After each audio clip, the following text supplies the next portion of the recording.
ರಾಜಕೀಯ ದ್ವೇಷಕ್ಕೆ ಒಳಪಟ್ಟು ಆಗುವಂತಹ ಕೊಲೆಗಳು ನಿಲ್ಲಬೇಕು.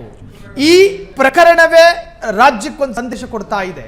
ಎಂತಹದೇ ಪ್ರಭಾವಿ ಆಗಿರಲಿ, ಯಾವುದೇ ರಾಜಕಾರಣಿ ಆಗಿರಲಿ, ಯಾವುದೇ ಪಕ್ಷದ ರಾಜಕಾರಣಿನೇ ಆಗಿರಲಿ, ಒಂದು ಕೊಲೆ ಮಾಡಿ ಕಾನೂನಿನ ವ್ಯೂಹದಿಂದ ತಪ್ಪಿಸಿಕೊಳ್ಳೋದಕ್ಕೆ ಸಾಧ್ಯ ಇಲ್ಲ. ಬಸವರಾಜ್ ಸರ್ ಹೇಳ್ತಾ ಇದ್ರು, ಈ ಪ್ರಕರಣ ಸಮಾಜಕ್ಕೊಂದು ಸಂದೇಶ ಕೊಡ್ತಾ ಇದೆ. ಜೊತೆಗೆ ನಮ್ಮ ಪೊಲೀಸ್ ವ್ಯವಸ್ಥೆಯ ಕೆಲವೊಂದು ಸಿಸ್ಟಮ್ಗಳು ಕೂಡ ಬದಲಾಗಬೇಕು ಸರ್. ಹೌದು, ಅದು ಬದಲಾಗಬೇಕಂದ್ರೆ ಏನಾಗಬೇಕು ಸರ್ ಅಂತ ಕೇಳಿದರೆ,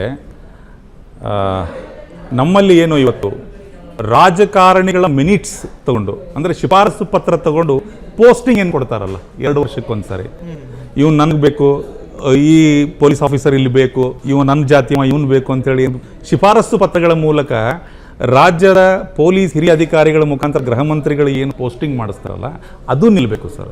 ಅದು ನಿಂತಾಗ ಮಾತ್ರ ಇಂಡಿಪೆಂಡೆಂಟ್ ಆಗಿ ಪೊಲೀಸ್ ಅಧಿಕಾರಿಗಳು ಕೆಲಸ ಮಾಡೋಕ್ಕೆ ಸಾಧ್ಯ.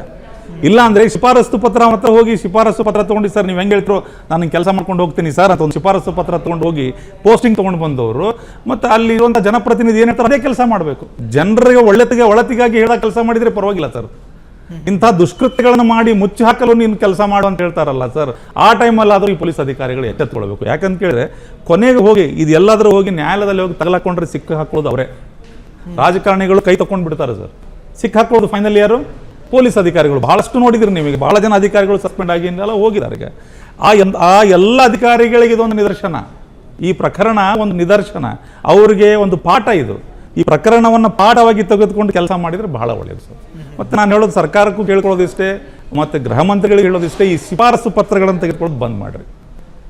MLAಗಳಿಂದ ಮಿನಿಸ್ಟರ್ಗಳ ಕಡೆಯಿಂದ ನೀವು ಶಿಫಾರಸು ಪತ್ರಗಳನ್ನು ತೆಗೆದುಕೊಂಡು ನೀವು ಪೋಸ್ಟಿಂಗ್ ಕೊಡ್ತೀರಲ್ಲ ಪೊಲೀಸ್ ಅಧಿಕಾರಿಗಳನ್ನು, ದಯವಿಟ್ಟು ಅದನ್ನು ನಿಲ್ಲಿಸಿ. ಅದನ್ನು ನಿಲ್ಲಿಸಿದರೆ ಮಾತ್ರ ಅವ್ರು ಇಂಡಿಪೆಂಡೆಂಟಾಗಿ ಕೆಲಸ ಮಾಡೋಕ್ಕೆ ಸಾಧ್ಯ. ಸರ್, ಇನ್ನು ಈ ಧಾರವಾಡ ಕಮಿಷನರೇಟ್, ಈ ಹುಬ್ಳಿ ಧಾರವಾಡ ಅಂದಾಗಲಿ ಭಯ ಆಗುತ್ತೆ. ಕಾರಣ ಅಲ್ಲಿ ಕ್ರೈಮ್ ರೇಟ್ ಏನು ಸರ್, ದಿನನಿತ್ಯ ಒಂದಿಲ್ಲೊಂದು ಕೊಲೆಗಳ ಬಗ್ಗೆ ವರದಿ ಮಾಡ್ತಾನೆ ಇರ್ತೀವಿ ಸರ್. ಇದು ಮಧ್ಯದಲ್ಲಿ ನಿಂತ್ಕೊಂಡಿತ್ತು 2015, 16, 17. ಅವಾಗ ಸುಮಾರು ನಾನು ನೋಡಿದ ಹಾಗೆ, ನಾನು ಲೆಕ್ಕ ಹಾಕಿ ಮತ್ತು ಪೊಲೀಸ್ ಇದ್ರ ದಾಖಲೆಗಳನ್ನು ಕಲೆ ಹಾಕಿದ ಹಾಗೆ ಧಾರವಾಡ ಜಿಲ್ಲೆಯಲ್ಲಿ ಸುಮಾರು 84 ಕೊಲೆಗಳು ನಡೆದಿದ್ದು ಸರ್. 3 ವರ್ಷಕ್ಕಿಂತ ಕಡಿಮೆ ಅವಧಿಯಲ್ಲಿ, 2 ವರ್ಷ 8 ತಿಂಗಳು 10 ತಿಂಗಳಲ್ಲಿ 84 ಕೊಲೆಗಳು ನಡೆದಿದ್ದು.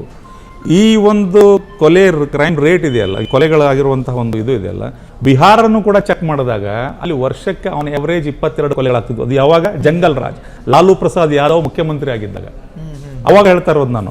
ಅದನ್ನ ಮೀರಿ ಹೋಗಿದ್ವಿ ನಾವು ಧಾರವಾಡದ ಜನ. ಅವಾಗ ಅದನ್ನೆಲ್ಲ ಅದು ಕಡಿಮೆ ಆಗಬೇಕು, ನಿಲ್ಲಬೇಕು ಅಂತೇಳಿ ಅದು ಹೋರಾಟ ಆರಂಭ ಮಾಡಿದ್ದು. ಸೊ ಅದಾದಮೇಲೆ ಒಂದು 3-4 ವರ್ಷ ಕೊಲೆಗಳಾಗ್ತಾ ಇದ್ದು, ಬೇರೆ ಭೂ ಅದಕ್ಕೆ ಸಂಬಂಧಪಟ್ಟಂಗೋ ಬೇರೆ ಬೇರೆ ವೈಯಕ್ತಿಕ ವಿಷಯಗಳಿಗೂ ಕೊಲೆಗಳಾಗ್ತಾ ಇದ್ದು.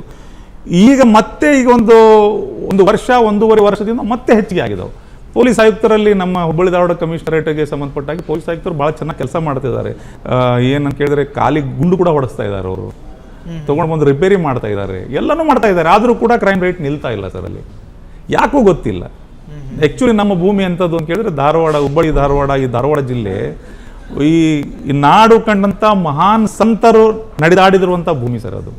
ಮುರುಘಾ ಶರಣರಾಗಿರ್ಬೋದು, ಆಮೇಲೆ ಶಿವಯೋಗಿ ಅಪ್ಪುಗಳಾಗಿರ್ಬೋದು, ಗರಗದ ಮಡಿವಾಳೇಶ್ವರರಾಗಿರ್ಬೋದು, ನಾಗಲಿಂಗ ಅಜ್ಜವರಾಗಿರ್ಬೋದು, ಸಿದ್ಧಾರೂಢ ಅಜ್ಜರಾಗಿರ್ಬೋದು, ಸಂತ ಶಿಕ್ಷಣ ಶರೀಫರು ಇರ್ಬೋದು, ಇವರೆಲ್ಲರೂ ನಡೆದಾಡಿರುವಂಥ ಜಾಗ ಸರ್ ಅದು. ಕುಮಾರೇಶ್ವರರಾಗಿರ್ಬೋದು. ಸೊ ಅಲ್ಲಿ ಈ ಅನ್ಯಾಯ ಅಕ್ರಮ ಬಹಳ ದಿವಸ ನಡೆಯೋದಿಲ್ಲ. ಅಲ್ಲಿ ಯಾರು ನಾನು ನನ್ನಿಂದಲೇ ಎಲ್ಲ ನಾನೇ ಮಾಡಿದ್ದ ಆಡಳಿತ ಅಂತ ಯಾರು ಮಾಡಕ್ಕೆ ಹೋಗ್ತಾರೆ ಸರ್, ಅವರು ಮಣ್ಮುಕ್ಕಿದ್ದು ಅಲ್ಲಿ ಬಹಳಷ್ಟು ಉದಾಹರಣೆಗಳಿದಾವೆ, ನಡೆಯೋದಿಲ್ಲ. ಆದರೆ ಈಗ ಮಾತ್ರ 1.5 ವರ್ಷದಿಂದ ಈ ಕೊಲೆಗಳು ಜಾಸ್ತಿ ಆಗ್ತದೆ, ಯಾಕೋ ಗೊತ್ತಿಲ್ಲ. ಸರ್ಕಾರ ಅದ್ರ ಮೇಲೆ ಕಟ್ಟುನಿಟ್ಟಿನ ಕ್ರಮ ತೆಗೆದುಕೊಳ್ಬೇಕು. ಈಗ ರೀಸೆಂಟಾಗಿ ಧಾರವಾಡದಲ್ಲಿ 1-2 ಕೊಲೆಗಳು ನಡೆದವು.